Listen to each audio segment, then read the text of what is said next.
Como é que você consegue crer na ressurreição se você não crê no testemunho humano? Aí alguém escreveu ali, ele vive. Mas de onde vem essa sua convicção? De onde vem? Ele apareceu a você? Ele deixou você tocar nele? Você estava lá? De onde vem essa sua convicção? Se você não crê mais no testemunho humano, de onde você mantém a sua convicção de que você crê em Jesus? De onde você mantém? Só pode manter a convicção de que Jesus ressuscitou dos mortos de maneira não alienada, de maneira não ficcional, de maneira não do tipo eu não sei como é que foi, eu só sei que foi assim, de maneira que não seja apenas um condicionamento histórico, porque você nasceu aqui numa cultura judaico-cristã e católico, protestante, evangélico, pentecostal nas últimas décadas, e afro-ameríndia, e enfim. Se você, não sendo porque você já foi condicionado, porque teu pai, os teus amigos, em volta, a manifestação espiritual de poder maior, seja o grito que diz que Jesus é o maior, e você entrou numa de dizer, não, eu só voto no lado que ganha, eu só torço por time que ganha, eu só vou aderir a uma religião de força e de poder, porque é assim que eu sou também com a minha escolha de time, é assim que eu sou com a minha escolha de candidato, esse negócio de sofrência, não. Então, tem alguém gritando com poder, dizendo que ele ressuscitou, e estão repetindo isso na minha cabeça. Todo mundo em volta diz que ele ressuscitou, então ele vive. Ele ressuscitou, ele vive. A maioria absoluta crê na ressurreição por clichê, porque cresceram ouvindo que ele ressuscitou. Aí ficam chocados quando os filhos vão para uma faculdade, qualquer que seja ela, começar uma faculdade de história, ou qualquer que seja a faculdade, e, e de repente começa a dizer, escuta, eu não sei se eu creio na ressurreição. E aí os pais se escandalizam. Como? Qual é o principal argumento? Qual é o principal argumento? Você foi criado crendo, você foi criada crendo. Todo mundo na nossa família crê na ressurreição. Como é que você, essa desgraçada dessa faculdade, com essas matérias ateias, desse marxismo cultural, que tiraram a fé da ressurreição do seu coração? É por isso que a ciência é perversa, é maligna, é anti-Deus, é anticristo. É ou não é assim? Na maioria esmagadora das vezes, quando o cara é religioso. É assim. Porque ele não crê na ressurreição com razão da esperança, como Pedro disse, que a gente deveria poder saber dar a razão da esperança que há em nós. Não.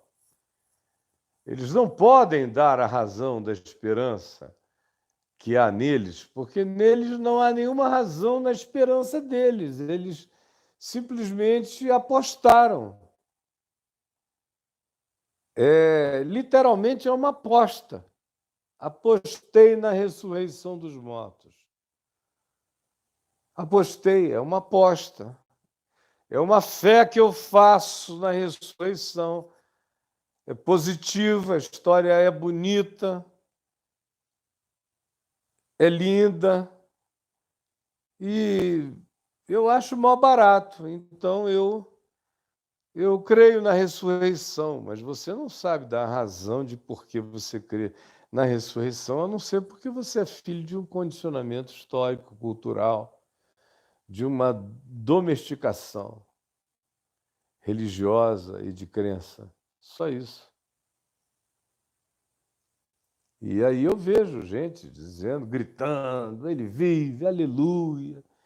Mas na hora que o bicho pega, a maioria se desespera mesmo, porque não crê na ressurreição. Todo aquele que crê na ressurreição, crê na vida, crê na vitória sobre a morte, crê que a morte está vencida, que bem-aventurados são aqueles que morrem em Cristo Jesus, para os quais o viver é Cristo e o morrer é lucro. Porque na casa do nosso Pai há muitas moradas. E porque ele veio e fez morada em nós, e nós temos morada nele. Não existe nada que nos separe do amor de Deus, nem a vida, nem a morte. Ao contrário, a morte se transformou, segundo Paulo, numa dádiva de Deus para nós. Ele diz: pois tudo é vosso. Seja Pedro, seja Paulo, seja Apolo, seja quem seja, o portador da palavra, tudo é vosso. Seja vida, seja morte, tudo é vosso. E vós de Cristo e Cristo de Deus. É o que Paulo diz. Agora, ele diz sabendo o que ele diz. E ele não foi condicionado por ninguém. Não teve treino. Ele era o principal antagonista. Ele era o que forçava as pessoas a blasfemarem. Ele era aquele que as levava até a morte, à justiça de natureza terminal para os que confessassem o nome de Jesus. Ele, todavia, diz: eu não me envergonho do Evangelho, é o poder de Deus. Ele sabe o que fala e não foi resultado de um condicionamento. Pedro diz: é preciso saber dar a razão da esperança que há em nós. Qual é a esperança que há em nós, senão a esperança da ressurreição e da vida eterna? Que outra esperança você acha que eles estavam fazendo referência a respeito? A esperança de ficar rico, a esperança de ficar bilionário, a esperança de nunca ficar doente, a esperança de nunca ter uma angústia familiar, um desencontro, uma desavença, uma tristeza, ou de passar pela vida sem machucaduras, sem aflições, sem mágoas, sem frustrações? Não, Jesus não plantou na mente de nenhum dos seus discípulos que seria assim. Ao contrário, ele disse que nós teríamos todas as experiências do existir, todas elas, mas que todas elas produziriam em nós um enrijecimento com uma consciência, com um desenvolvimento, com uma musculatura de vitória para a continuidade da vida. Mas você veja, por exemplo, eu estava falando de Pedro e do fato de que ele disse é preciso saber dar a razão da esperança. E a esperança é a ressurreição. Eu tinha perguntado, esperança de quê? Porque para muitos cristãos é esperança de qualquer outra coisa, uma esperança do estilo Vogue, é uma esperança da Ilha de Caras, é uma esperança de você passar num tapete vermelho, é a esperança de ficar famoso, é a esperança de começar a ganhar muito, muito, muito dinheiro. São essas esperanças, mas não era disso que Pedro estava falando. Quando ele disse, vocês precisam saber explicar qual é a razão da esperança que há em vocês, o que ele estava falando era dessa certeza da ressurreição. Certeza. Não só certeza de que ela ocorreu, mas a certeza de que, porque ela aconteceu, ela deflagra processos vivos, reais, poderosos e existencialmente ativos em nosso favor. Você ganha a certeza de que a ressurreição não é apenas uma vitória contingencial sobre o corpo morto e a morte no corpo de Jesus. Não, é uma vitória universal sobre a morte. Não a morte que mata o corpo, mas a morte que mata o ser. A morte que separa da vida, a morte que separa de Deus, a morte que separa do que Deus chama feliz, a morte que impede a gente de tomar posse do significado de poder viver. Essa é a razão da esperança. Eu posso crer no amanhã porque ele vive, ele ressuscitou. Eu sei que ele ressuscitou, como e por quê? Não veio numa nave, num disco voador, esse testemunho. Por exemplo, tomando logo de sair do caso de Pedro, que foi quem falou isso, que a gente precisa saber da razão da esperança que há em nós, ele foi chamado ali na Galiléia, largou tudo, seguiu com Jesus, acompanhado dos sócios Pedro, Tiago e João, também do irmão dele e de outros conhecidos, e de conhecidos queridos e conhecidos inimigos, como Mateus. E no caminho ele foi tendo que aprender a conviver com gente com a qual ele não convivia. Jesus chegou e chamou um cara da extrema esquerda político-religiosa de Israel para ir junto com eles, chamado Simão Zelote, que era membro de um partido de esquerda bem radical, com convicções religiosas, de uma teologia da libertação bem radical. Jesus foi misturando caras diferentes, como Tomé, que era um sujeito matemático no seu olhar, físico no seu discernir, tópico na sua maneira cognitiva de admitir realidades e não realidades.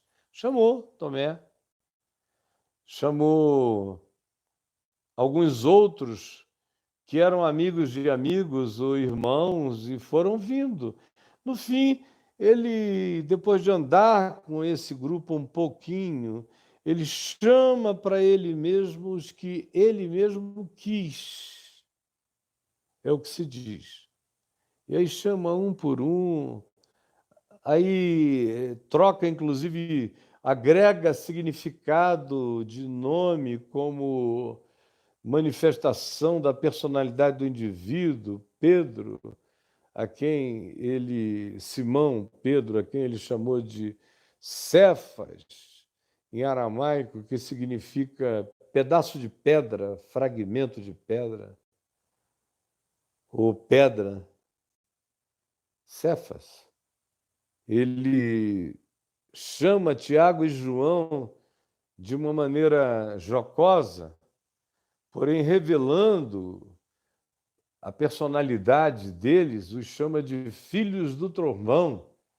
São uns caras que, no curso da viagem, iriam, inclusive, propor como João: tu queres que façamos descer fogo do céu para os consumir? Mas João, apesar disso, era um cara muito meigo, muito doce. Tinha esses rompantes, como Pedro, que era o rei dos rompantes. Deixa comigo que eu mato no peito, eu chuto, eu resolvo, isso e aquilo.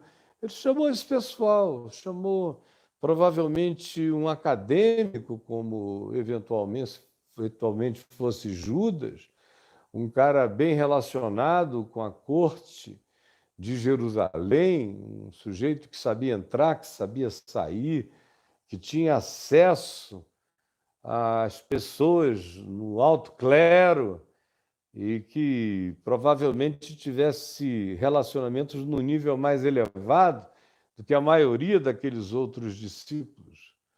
Você vê como a participação de Judas nas descrições dos evangelhos tem a ver com contabilidade, com dinheiro, com economia, tudo tem a ver com o dinheiro, quase tudo. E com uma suposta proposta de economia, de dieta econômica a fim de promover um projeto de natureza social para com os pobres. E dinheiro, ele fala tanto em dinheiro e era o tesoureiro do grupo, o que demonstra os pendores dele nessa avidez. E foi também por causa de uma frustração, como eu já falei em muitas outras ocasiões, frustração teológica, frustração política, frustração escatológica, frustração messiânica, e juntamente com a raiva de ter crido num projeto no qual ele cria com certa relatividade, porque enquanto isso o caráter dele manifestava muita ambiguidade, porque ele era capaz de meter a mão no dinheiro, na economia do dinheiro que era para se dar aos pobres e tirar para ele próprio, o que revela um pendor de caráter adoecido, de modo que há um conglomerado de fenômenos na alma desse homem chamado Judas, a quem Jesus chamou. E não chamou porque o desconhecesse, o chamou justamente porque o conhecia. E ele veio. Pois bem, por que eu estou falando desses caras?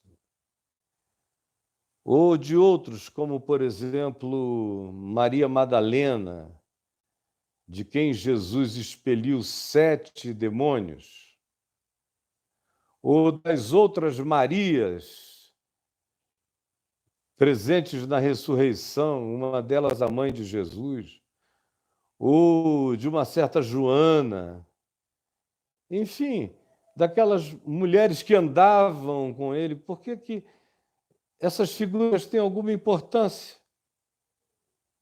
Sabe por quê? Porque se a gente não crê no testemunho, na integridade, na verdade, no compromisso e na honestidade do testemunho dessas pessoas, nós não temos como crer na ressurreição. Não tem um vídeo, não tem uma corroboração enorme do testemunho de figuras paralelas. Há uma alusão muito rápida, embora bonita, digna, nas antiguidades de Flávio Joséfos. Ainda que haja uma quantidade de eruditos que creiam que aquela alusão foi uma interpolação cristã, ou seja, foi um agregamento feito por cristãos, por verem que as antiguidades de Josefos tinham um peso histórico extraordinário e quererem que Jesus fosse incluído na narrativa. Nós não sabemos, também não importa. O que ele diz lá dá testemunho muito mais dos discípulos de Jesus do que de Jesus. Ele disse: houve entre nós um homem chamado um certo Crestus.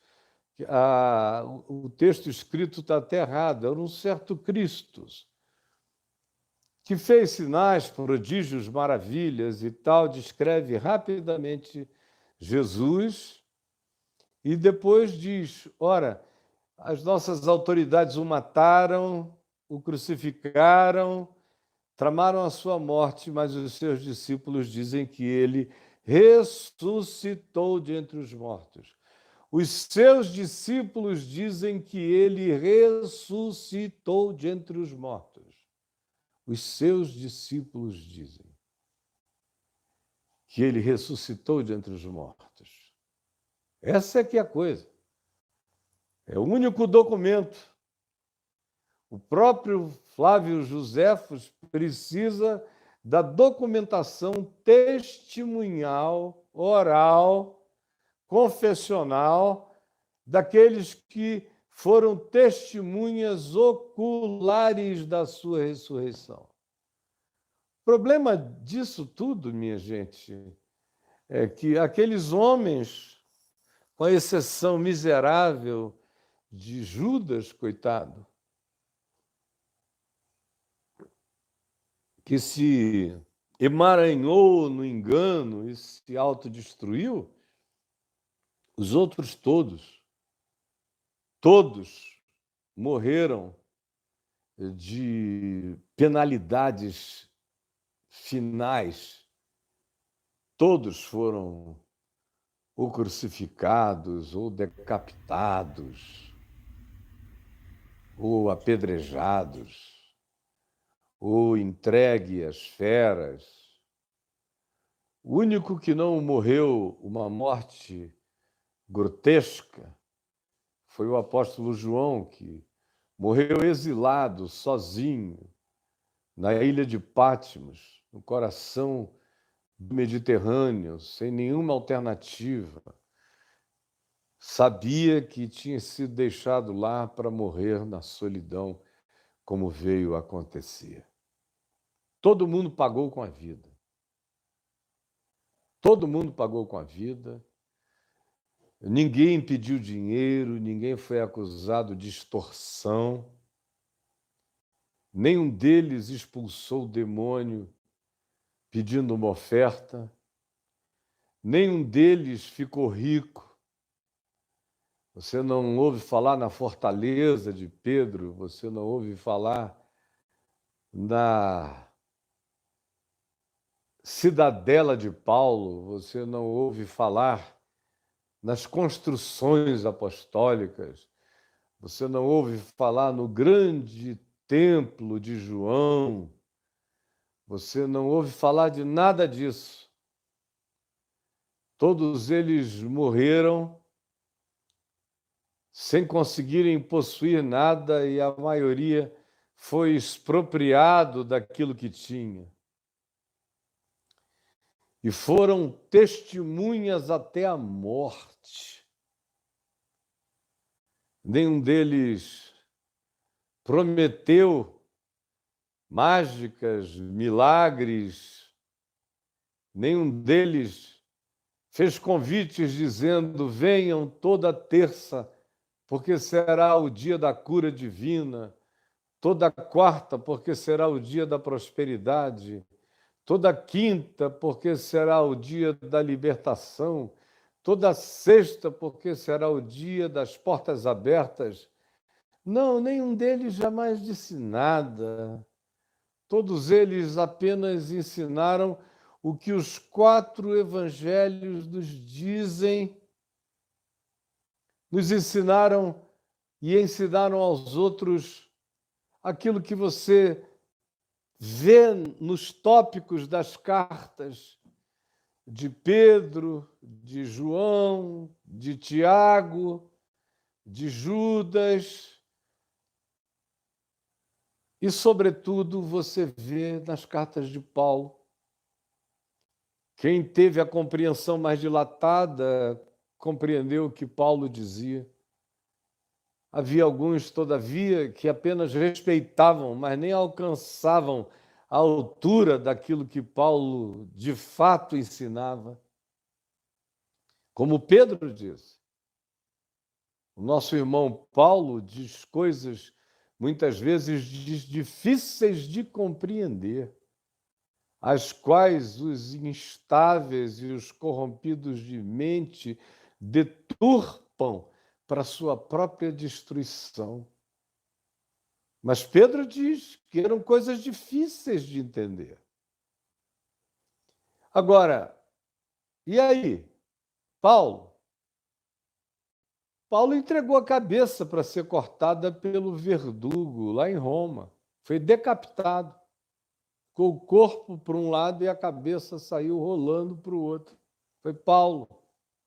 Ironicamente, aquele cara com a cabeça maior do que a de todo mundo é decapitado.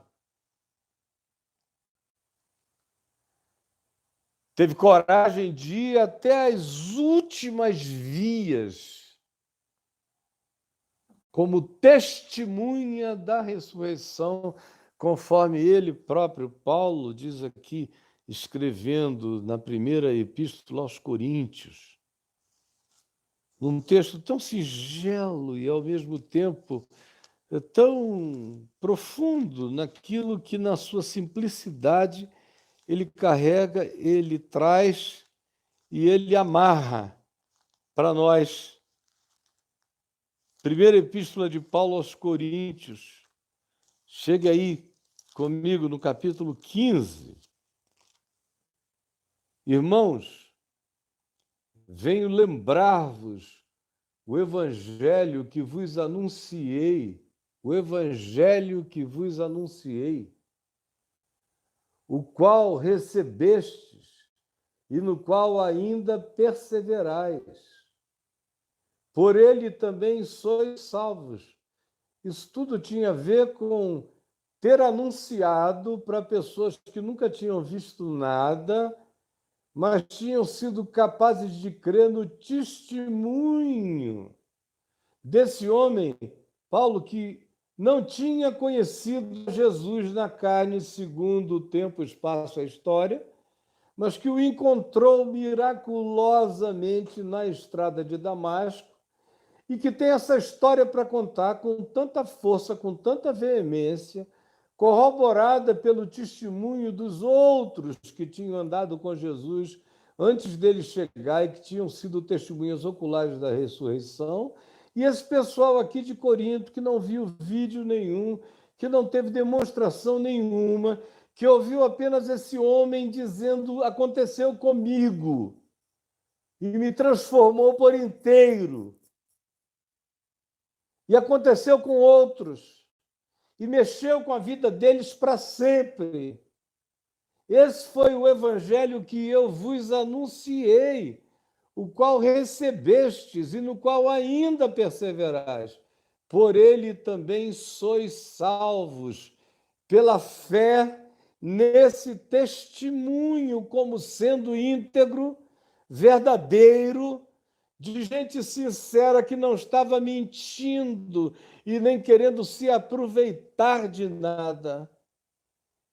Ele diz: se retiverdes a palavra, tal como vô-la preguei, a menos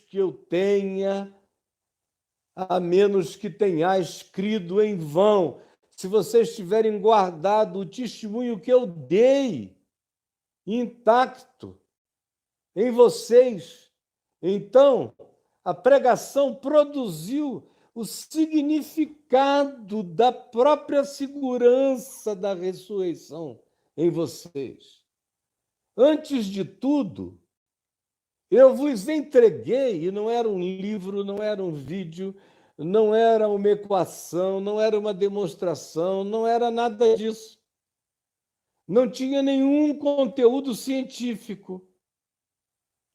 O único conteúdo era histórico, cognitivo, vinculado ao significado do caráter das testemunhas, do fruto de vida e de entrega até a morte, morte de cruz, e morte por apedrejamento, e morte por decapitação, e morte por atravessamento de espada, e morte por serem entregues à perturbação das arenas mutilantes, tendo todos os seus corpos despedaçados.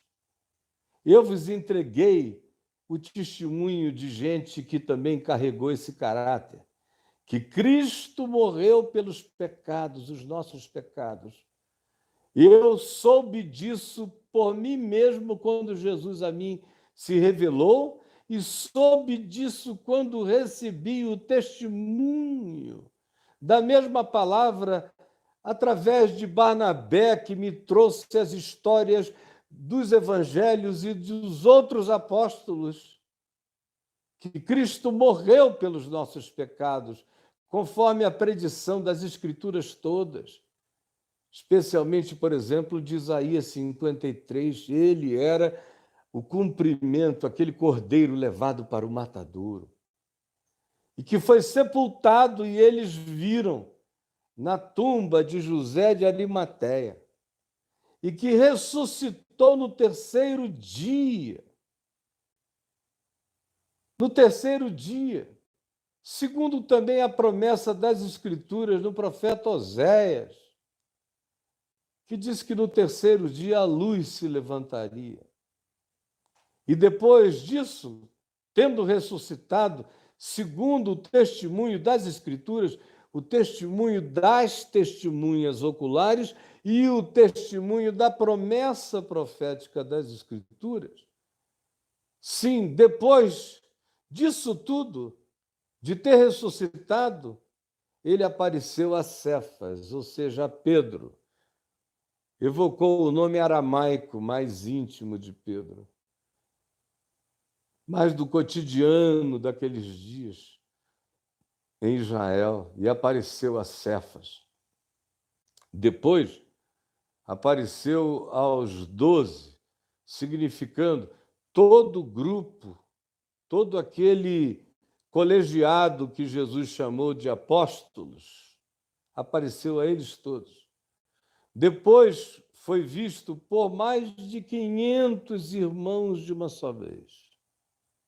Mais de 500 pessoas, provavelmente uma aparição grandiosa na Galiléia, além das outras aparições que João narra.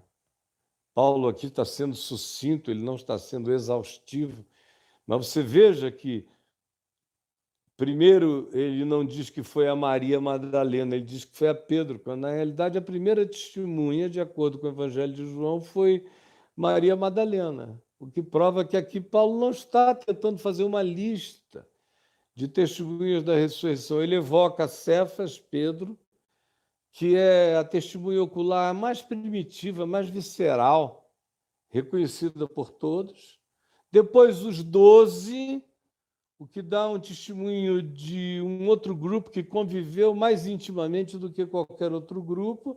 Aí depois ele toma um testemunho quantitativo. Ele vai do qualitativo para o quantitativo e diz: depois foi visto por mais de 500 irmãos. É muita gente.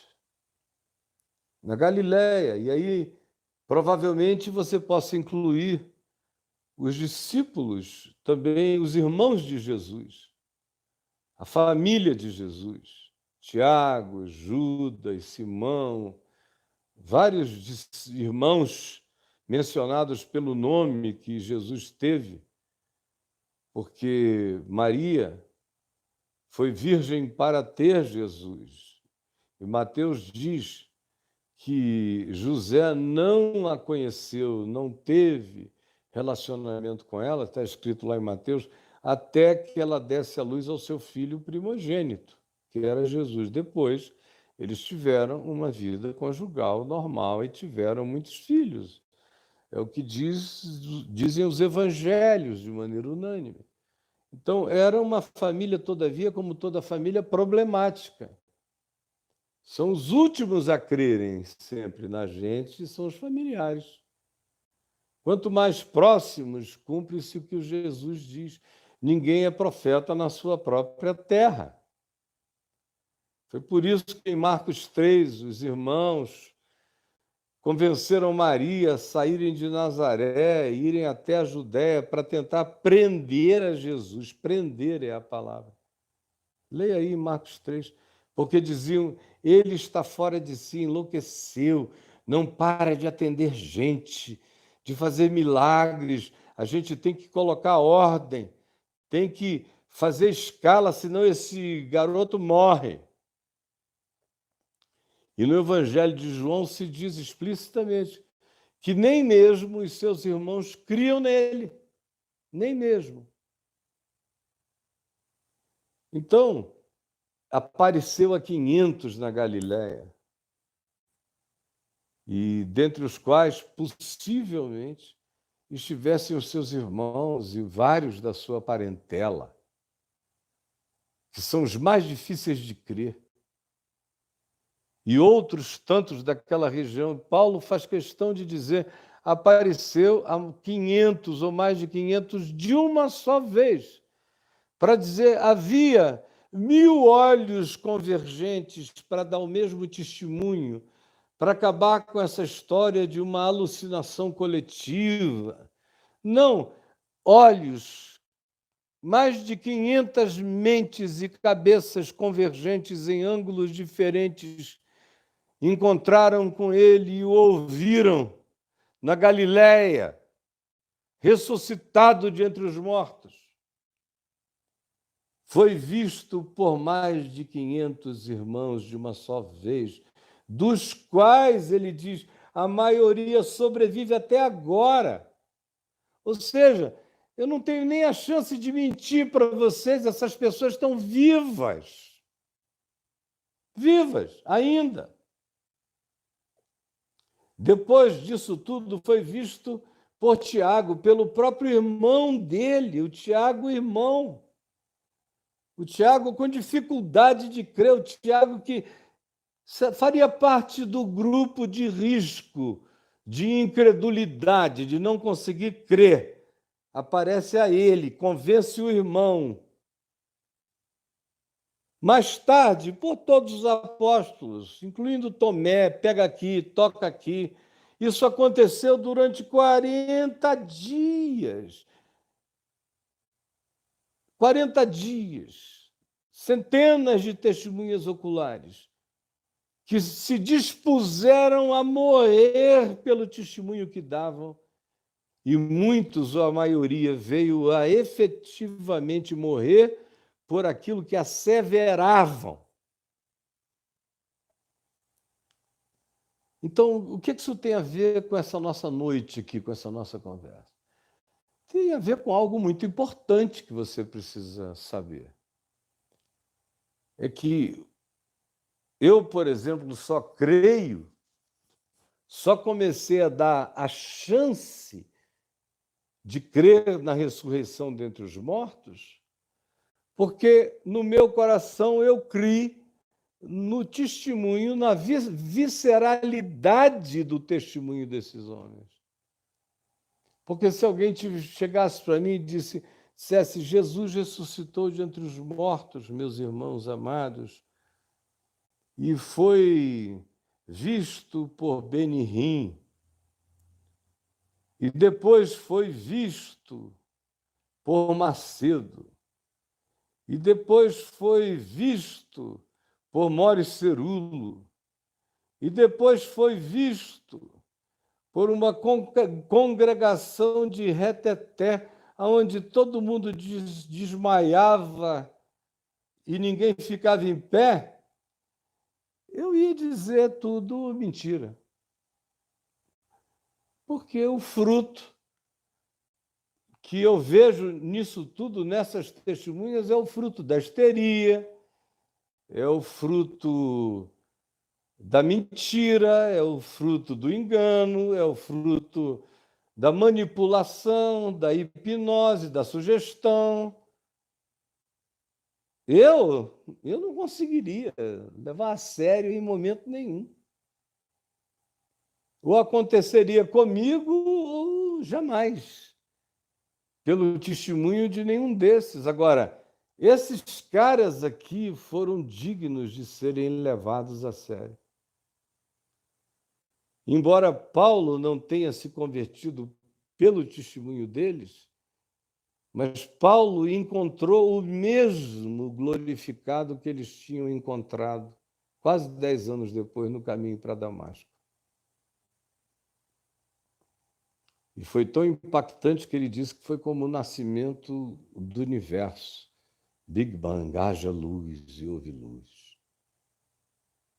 De trevas resplandeceu luz.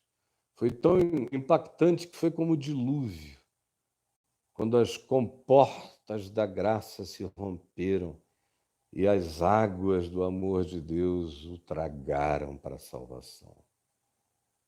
Ele diz, aqui mesmo, no texto a seguir, que ele foi nascido como um fora de tempo, ectrauma, foi tirado por fórceps, tinha entrado em sofrimento e foi arrancado por Jesus mesmo na estrada de Damasco. Ouviu a voz, Saulo, Saulo, por que me persegues? Viu a luz, ficou cego, atordoado. Em volta dele, alguns ouviram a voz, mas não entendiam o sentido das palavras que ele ouvia, embora ouvissem o eco da voz. Viram a luz, ouviram o eco da voz, mas não entenderam o sentido das palavras. Só Paulo compreendeu.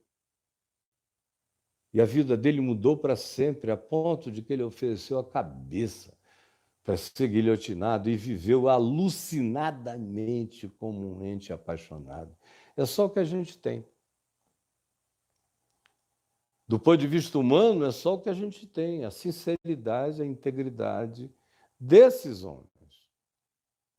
E Jesus deu um sinal. Em João, no capítulo 17, numa das últimas conversas, enquanto Jesus ainda estava neste lado dimensional, espaço-temporal, ali na quinta-feira à noite da Páscoa, na preparação da Páscoa, Jesus, de fato, disse muitas e muitas coisas a eles, mas lhes garantiu que o sinal primordial que faria qualquer pessoa no mundo prestar atenção neles é se eles fossem capazes de se amar uns aos outros. Se eles fossem capazes de se amar uns aos outros e amarem ao próximo e amarem o mundo com compaixão e com misericórdia, o mundo prestaria atenção neles. E o mundo só prestou atenção neles porque eles foram capazes de se amar. E amar o próximo e amar o mundo e se devotarem à vida com compaixão, com misericórdia, com entrega, com integridade de vida, como Paulo disse, porque nós não andamos como muitos à nossa volta, corrompendo a palavra, achando que o evangelho é fonte de lucro. Ao contrário, nos apresentamos a todo homem com integridade e com uma boa consciência, vivendo o evangelho com inteireza, para que a palavra de Deus não seja difamada. Difamada como? Por uma existência que praticasse a heresia do ódio, uma existência que praticasse a heresia da inveja, uma existência que praticasse a heresia da amargura, uma existência que praticasse a heresia da competição com o outro, uma existência que praticasse a heresia da comparação, uma existência que praticasse a heresia da facção, da divisão, do ódio, do prazer na chocarrice, na galhofa, na blasfêmia contra o significado da existência do próximo. se eles não dessem esse fruto, mas, ao contrário, fossem capazes de se amar e de expressar o amor, eles seriam dignos de crédito. E foi por isso, e tão somente por isso, que eles foram dignos de crédito. Se a ressurreição tivesse acontecido, mas as testemunhas dela fossem como esse pessoal que está aqui em volta de nós, pode ter certeza, você não teria crido. Eu não teria crido. Os que creram não teriam crido, entendeu? Porque a ressurreição só se faz realidade, não apenas porque ela de fato aconteceu. De fato, Cristo ressuscitou de entre os mortos, como Paulo vem a dizer no verso 20 aqui de 1 Coríntios 15.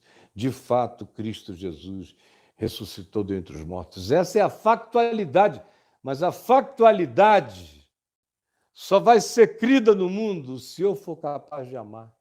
Se eu, que digo que sou testemunha do testemunho, das testemunhas oculares, tiver de tal modo encarnado, porque criei, porque eles testemunharam, mas eu também vi, porque bem-aventurados são aqueles que não viram necessariamente com os olhos, mas creram com o coração, e porque eu criei com o coração, eu manifesto isso como amor, perdão, misericórdia, graça, acolhimento, justiça, fidelidade, bondade, longanimidade, mansidão, domínio próprio. Aí o mundo crê. O mundo crê que Jesus ressuscitou. O mundo só crê que Jesus ressuscitou quando eles veem pecadores ficarem cheios de amor, cheios de perdão, de graça. Esse é o principal fator ressurreição, demonstração da ressurreição. É uma vida que explode como uma nova criação, de dentro para fora, e produz todos esses elementos, todos esses fenômenos do Espírito.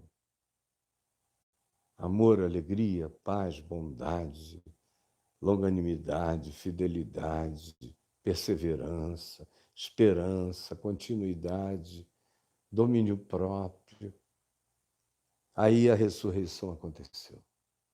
Aí as pessoas dizem: Cristo está vivo porque eu vejo o poder dele vivo no amor desses seguidores e nas práticas da verdade. Agora, preste atenção, eu vou concluir. Num mundo onde nada mais é verdade, na era pós-verdade, na era pós-testemunho, na era onde o cara faz e você grava em áudio e vídeo, e ele vem e diz que não disse, chega até mesmo ao ponto de dizer que foi edição e não é ele.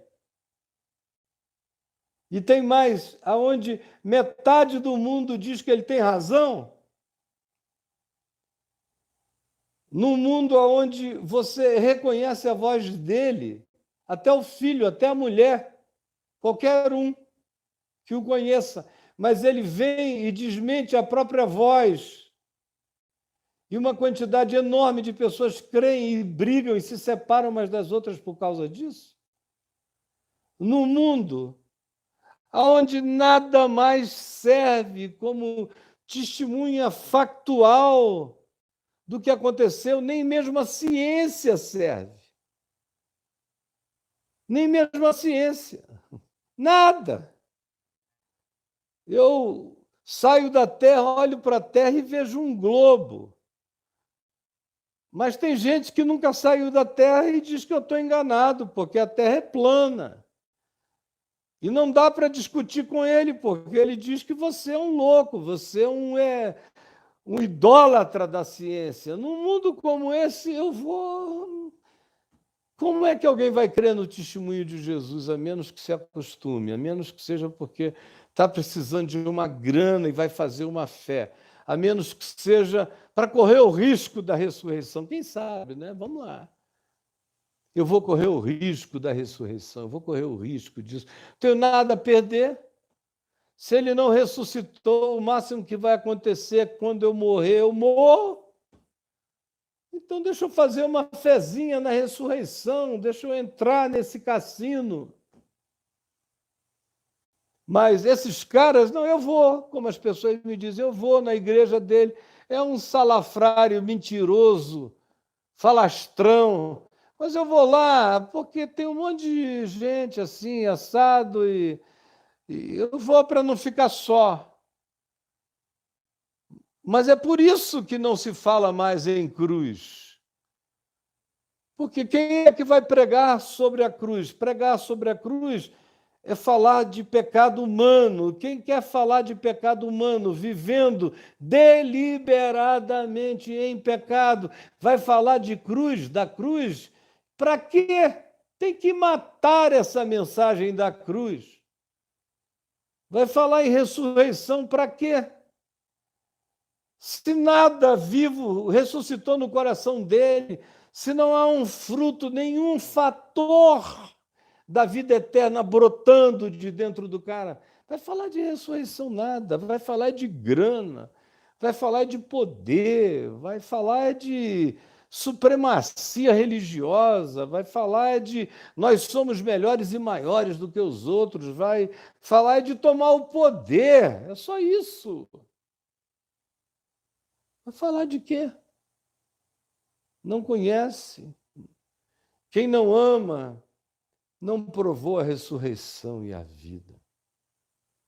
Quem odeia está na forca de Judas. Não está presente na manhã da ressurreição, quando a tumba foi aberta e o ressuscitado foi manifestado. Não está. Ressurreição só combina com amor, ressurreição só combina com perdão, ressurreição só combina com novas possibilidades, ressurreição só combina com vitória sobre a morte, vitória sobre a implacabilidade dos karmas. A ressurreição é a vitória sobre todos os karmas, sobre todas as palavras finais. A ressurreição é a vitória sobre todas as implacabilidades. A ressurreição rasga a morte, tanto quanto rasga o véu da morte no templo de Jerusalém, de alto a baixo, para sempre. A ressurreição rasga os céus, a ressurreição abre a porta da vida eterna para todo aquele que crê.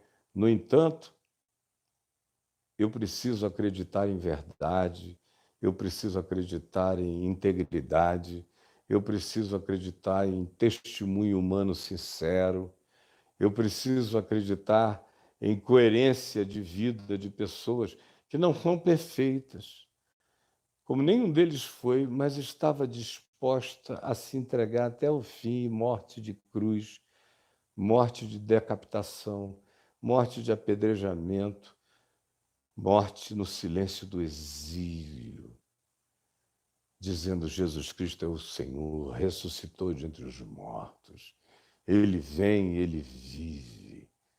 Tem que ter essa convicção, e para mim, que continuo a receber essa convicção de Pedro, de Paulo, de João, do irmão de Jesus, Tiago, de Judas, continuo a receber esse testemunho dessas testemunhas oculares, que sou absolutamente impressionado e convencido de que nenhum deles estava construindo uma história, nenhum deles estava inventando uma vitória sobre a morte, ao contrário, alguns deles foram vencidos na sua recalcitrância, como Paulo, desconstruído no seu ódio, pela luz eterna que o atropelou.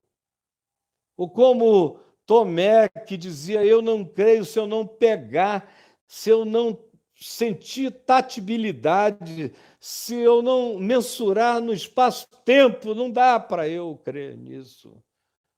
Como todos os outros, mas uma vez que creram e conviveram com ele, que depois que ressuscitou de entre os mortos, comeram e beberam com ele durante 40 dias e 40 noites, ouvindo mandamentos do Espírito Santo, particularmente a eles dado, eles estavam dispostos a morrer. Como Jesus mesmo tinha dito: olha, agora, lá na preparação da Páscoa, na quinta-feira, agora vocês estão tristes, o coração de vocês está em agonia, vocês estão tomados de uma inexplicável e insuportável melancolia. Mas o que eu digo é o seguinte: vocês ficarão assim, como a mulher quando está para dar à luz e fica cheia de dores. Assim estão vocês agora. Mas outra vez eu virei, eu vos verei. E vós então vos alegrareis. E a vossa alegria ninguém nunca mais poderá tirar, nem a morte. Essa é a alegria da vida eterna borbulhando em vocês como uma fonte. Ninguém poderá tirar. Ninguém. A mulher, quando está para dar à luz, sente dores, mas depois de ressuscitado o menino, ela já nem se lembra mais das dores pela alegria de ter ela mesma parido a experiência da ressurreição no seu próprio coração, ter ficado cara a cara com a vida eterna na ressurreição de Jesus e o desassombro que isso gera e a paixão existencial que isso produz. Essa é a comunhão que Paulo diz que queria ter com a ressurreição de Jesus. Ele queria ter esse vínculo com o poder da ressurreição. Ele queria todo dia experimentar esse ressuscitar na sua consciência, na sua mente cheia da glória de Deus, impactada pelo fato de que o espaço-tempo era só uma dimensãozinha, mas em Jesus nós tínhamos uma vocação para além de tudo aquilo que seja contingenciamento, porque a nossa própria vocação é nos tornarmos semelhantes a Ele, o ressuscitado. A nossa vocação é nos cristificarmos até o ponto de nos tornarmos como Cristo ressuscitado quando nós formos absorvidos por Ele. Na morte seremos absorvidos por Ele na ressurreição. É, no mínimo, o que o Cristo ressuscitado manifesta, aquilo que inicia o processo eterno da minha cristificação. Mas, para isso, a gente tem que voltar a crer em verdade, em testemunho. Não estou falando desses testemunhos malucos, desses seres insanos que andam por aí. Eu estou falando que eu, por exemplo, leio aqui o Novo Testamento e eu não leio nenhum livro sagrado. Eu leio um livro inspirado, iluminado, autores foram iluminados por Deus e que falaram, escreveram, iluminados e inspirados pelo Espírito Santo. É isso que eu leio. E creio na integridade das experiências deles, dos testemunhos deles. Assim como eu creio na integridade do testemunho do meu pai. Eu creio na integridade dos testemunhos desses homens.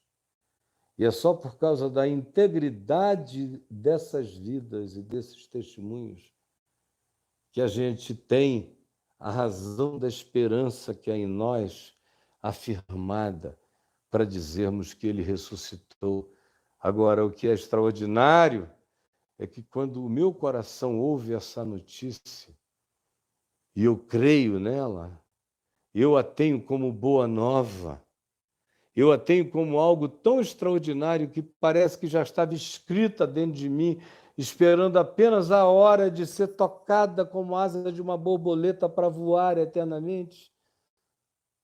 Quando eu creio assim, a ressurreição explode em mim, a tumba se abre, eu encontro com ele, e aí eu passo a ser também um daqueles que estava lá. Como Paulo, que lá não estava, mas passou a testemunhar com tanta veemência e até mais veemência do que alguns daqueles que lá estiveram. Pode acontecer com você também. Se você crer, se você não duvidar, se você se levantar nessa alegria de fé, e tem que ser na fé, levantar e andar dizendo: eu sou filho da ressurreição, eu não sou filho do casulo, eu sou filho da vida eterna que começa a voar a partir dessa consciência de que nem morte, nem vida, nem coisas do presente, de nenhuma dimensão, poderão me contingenciar, porque eu sou um ser transcontingenciado na ressurreição de Cristo Jesus, o nosso Senhor. E estou aqui para ser eu mesmo uma testemunha da ressurreição, que terá o testemunho da ressurreição validado pela coerência do fruto da minha vida, que se manifesta como amor, justiça, alegria, paz, bondade, longanimidade, fidelidade, mansidão, domínio próprio, amando-nos uns aos outros. O mundo diz, tem algo completamente alienígena presente nesse pessoal, e logo eles descobrem que o que há de estranho em você é que você ficou grávido do ressurreto. E há um processo de cristificação, expandindo, expandindo e se manifestando em você. Você pode crer isto? Pode?